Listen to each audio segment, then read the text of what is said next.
Hello, my dear students. Today we will talk about an important process that happens inside the human body or the body of the different animals, and also its products are so important in our daily life. We will talk about fermentation. So let's start. Our key concept for today, fermentation allows the production of a small amount of ATP without oxygen.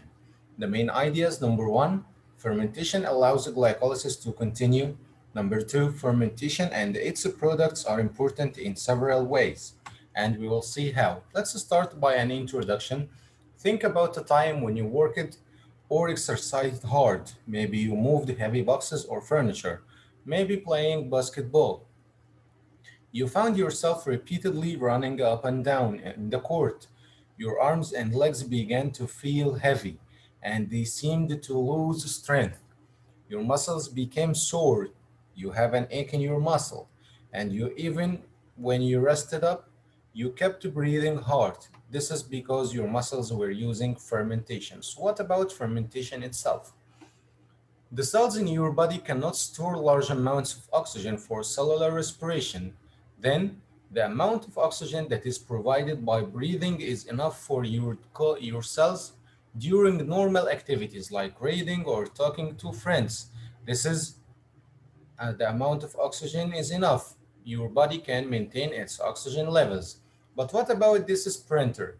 When you are doing high levels of activities, just as this sprinter, your body cannot bring in enough oxygen for your cells, even though you breathe faster. How do your cells function without oxygen to keep cellular respiration going? Recall that glycolysis yields two ATP molecules when it splits glucose into two molecules of pyruvate. This is the three carbon molecules. Glycolysis is always occurring and does not require oxygen. This is anaerobic process as we discussed before. If oxygen is available, the products of glycolysis, which are the pyruvate and the electron carrier NADH, are used in cellular respiration. Then oxygen picks up the electrons at the end of the electron transported chain in cellular respiration. But what happens if the oxygen is not present or is not there to pick up the electrons?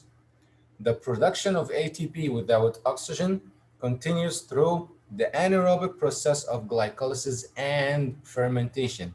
So this is producing more ATP without oxygen. So both glycolysis and fermentation are anaerobic processes.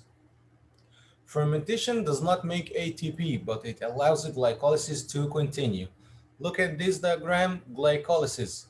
It breaks down the glucose into two pyruvates. When these pyruvates in presence of oxygen, so they are used in cellular respiration. But what happens if there is no oxygen in the absence of oxygen? So it undergoes fermentation. Fermentation removes electrons from NADH molecules and recycles NAD plus molecules for glycolysis. What is this process? Why is this process important? Because glycolysis is just like cellular respiration, needs a molecule that picks up the electrons. But in case of glycolysis, it needs molecules of NAD plus to pick up the electrons. Without NAD plus to pick up on the high energy electrons from the splitting of glucose, glycolysis would stop.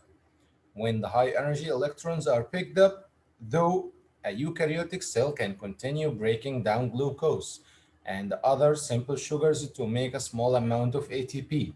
So this means it allows the glycolysis to continue. Suppose that a molecule of glucose has just been split by glycolysis in one of your muscle cells, but oxygen is unavailable, so it will undergo fermentation. A process called lactic acid fermentation takes place. This is a type of fermentation called lactic acid fermentation. What about it? Lactic acid fermentation occurs in your muscle cells, the cells of other vertebrates, and also in some microorganisms. Lactic acid, the chemical formula of lactic acid, C3H6O3, is what causes your muscles to burn during the hard exercise. So the lactic acid is the one that gives you the burning sensation in your muscles. Number one, pyruvate and NADH molecules from glycolysis enter the fermentation process. Then two NADH molecules provide energy to convert pyruvate into lactic acid. As the NADH is used, it is converted back into NAD plus. Number two, two molecules of NAD plus are recycled back to glycolysis. The recycling of NAD plus allows the glycolysis to continue. Look at this diagram. This is the glucose, the 1,6 carbon molecule, which is broken down by glycolysis into two pyruvates, and two ADP are turned into two ATP molecules. Then the pyruvates, they are turned into two lactic acid molecules and turning two NADH molecules into two NAD plus, which are then recycled in glycolysis. So this allows the glycolysis to repeat itself more and more. As you can see, the role of fermentation is simply to provide glycolysis with a steady supply of NAD+. By itself, fermentation does not produce ATP. Instead, it allows the glycolysis to continue to produce ATP. However, fermentation does produce the lactic acid waste product that builds up in muscle cells and causes a burning feeling. Once oxygen is available again, your cells return to using cellular respiration. The lactic acid is quickly broken down and removed from your cells. This is why you continue to breathe hard for several minutes after you stop exercising. Your body is making up for the oxygen deficit in your cells, which allows the breakdown of lactic acid in your muscles. So let's talk about the products of fermentation. How would your diet change without cheese, bread, and yogurt? These are different forms of cheese, bread, and yogurt. How would pizza exist without cheese and bread? Without fermentation, a pizza crust would not rise and there would be no mozzarella cheese as a pizza topping. Can you imagine this? All this is because of fermentation and its products. Cheese, bread, and yogurt are just a few of the foods made by fermentation. Milk is changed into different cheeses by fermentation processes carried out by different types of bacteria and molds. Mold is a template or a format. Waste products of their fermentation processes give cheeses their different flavors and textures. Additionally, some types of bacteria that use lactic acid fermentation sour the milk in yogurt. Lactic acid fermentation is not the only anaerobic process. Alcoholic fermentation, this is the second type of fermentation. Alcoholic fermentation occurs in many yeasts and in some types of plants. Alcoholic fermentation begins at the same point as lactic acid fermentation. How? Let's see. That is, glycolysis split a molecule of glucose and produces two net ATP molecules, two pyruvate molecules, and two NADH molecules. This is not new.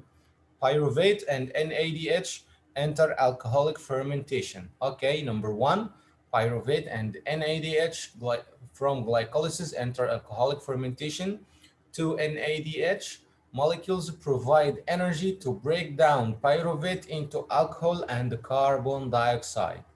As the NADH molecules are used, they are converted back into, yes, NAD+. Then number two, the molecules of NAD+ are recycled back to glycolysis. The recycling of NAD+ allows the glycolysis to continue. Look, this is the first part as it is, the glucose broken down into 2 pyruvate, 2 ADP turned into 2 ATP, and we have 2 NADH. The 2 NADH, they are used during alcoholic fermentation to produce 2 alcohol molecules plus 2 carbon dioxide molecules. Then the NADH are turned into NAD+, which are then recycled in glycolysis again.